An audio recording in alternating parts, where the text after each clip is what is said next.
sono rimasto folgorato dalla sua scrittura, folgorato perché intanto è modernissima, cioè non sembra un testo scritto 200 anni fa, ma manco per niente, sembra un testo scritto oggi. Poi è anche molto colto, nel senso che i riferimenti che lui fa sono precisi, sono circostanziati.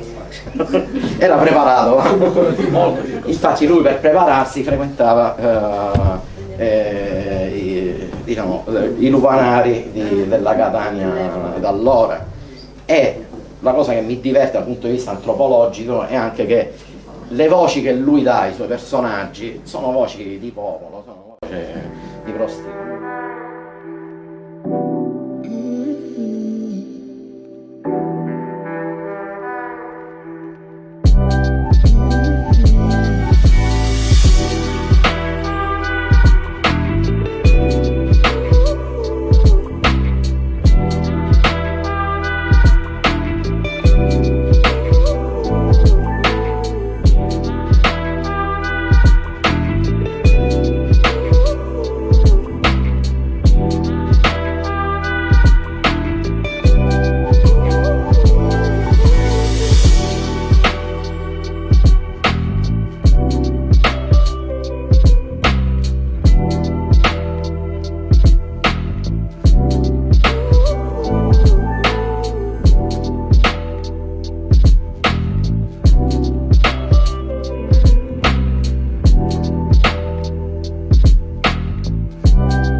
Non aveva 15 anni.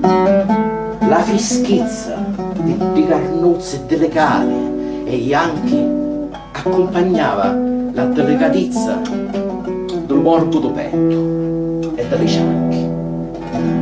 Tutto era in ida grazia e bellezza. Belli occhi, bella bocca, belli larghi, belli di labbra, come duci rase. Bella da cosa, non se ne esce trase.